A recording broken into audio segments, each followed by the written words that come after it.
100 Years of Solitude Summary in Hindi. उपन्यास 100 Years of Solitude Summary in Hindi. Jose नाम का आदमी कोलंबिया के एक जंगल में एक टाउन बसाता है। उसकी 7 पुश्तों का जीवन वहाँ कैसे बीतता है, पढ़िए इस महान नॉवल में। Author Gabriel Garcia Marquez. 100 Years of Solitude summary in Hindi. Jose Buendia नाम का एक व्यक्ति कोलंबिया में रहता था। एक बार कॉकफाइट मुर्गों की लड़ाई के वक्त एक आदमी उसका मजाक उड़ाता है और कहता है कि वह एक नपुंसक है और उसका लिंग नहीं है। इससे जोस बेहद गुस्सा हो जाता है और उस आदमी को मारने लगता है। इस मारपीट के दौरान उस आदमी की मृत्यु हो जाती है।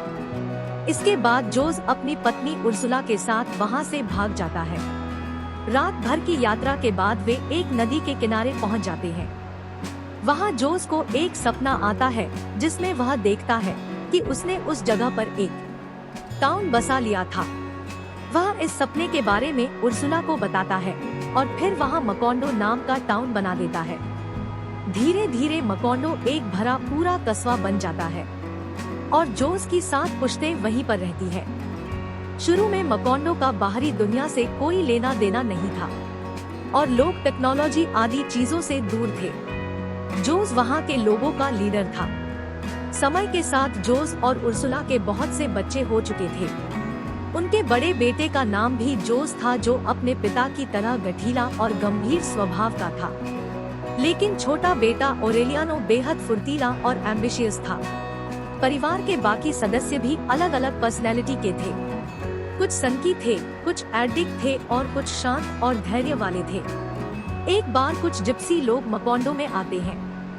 फिर वे अक्सर वहां आने लगते हैं। वे लोगों को टेलीस्कोप, बर्फ, मैग्नेट आदि टेक्नोलॉजी की चीजें दिखाते हैं।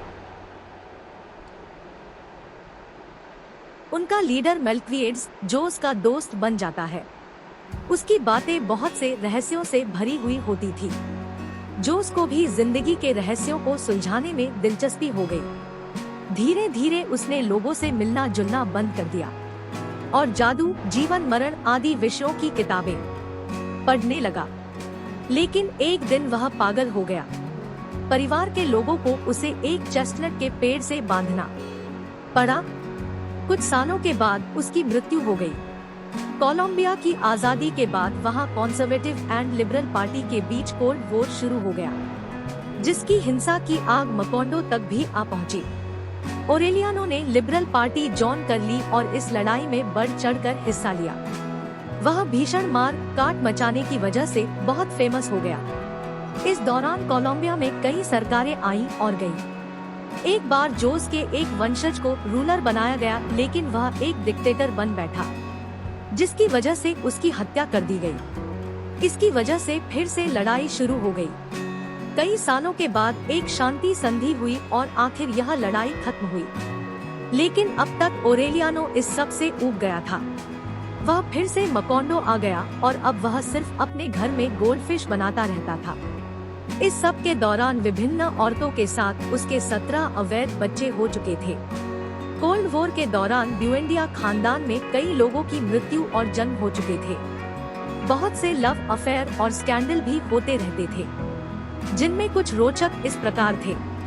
एक बार एक लड़की अपने बोर्डिंग स्कूल से 72 दोस्तों को घर लेकर आ गई थी। एक युवती इतनी प्रेम प्रॉपर थी कि उसने सुहागरात भी कपड़े पहनकर मनाई अपने पति के लिए। सिर्फ उसने अपने गाउन में योनि के पास एक सुराख किया हुआ था। उस खानदान के बहुत से मर्द अक्सर ब्रॉथल्स, वैश्यालयों में जाया करते थे आदि। इस सब के बावजूद सब लोग अपने बूढ़ी मुखिया उर्सुला को बहुत प्यार करते थे, जो सारे परिवार को बांध कर रखती थी। धीरे धीरे मकोंडो पर अमेरिकन कैपिटलिस्ट पूंजीपतियों की नजर पड़ी। वहां पर रेलवे ट्रैक बिछा दी गई और वहां की उपजाऊ जमीन में बड़े स्तर पर बनाना प्लांटेशन शुरू कर दी गई। इससे बहुत से लोगों को मजदूरी मिल गई। लेकिन कैपिटलिस्ट मजदूरों का बहुत शोषण करते थे, कम पैसे देकर बहुत सा काम लेते थे, साथ ही उन्हें कोई फैसिलिटीज नहीं दी जाती थी। कैपिटलिस्ट ने नदी के दूसरी तरफ अपनी पोस्ट कॉलोनी बना ली थी। और मिलिट्री नेताओं के साथ उनके अच्छे संबंध थे। एक बार सब मजदूरों ने मिलकर शोषण के खिलाफ स्ट्राइक कर दी, लेकिन आर्मी ने हजारों मजदूरों की गोली मारकर हत्या कर दी। इसे बनाना मासकर, जनसंहार भी कहा जाता है, जो 1928 में हुआ था। सारी लाशों को नदी में फेंक दिया गया था। इस घटना के बाद मकोंडो में लगातार 5 साल तक बारिश हुई और सब कुछ उजड़ गया। कैपिटलिस्ट वहां से चले गए।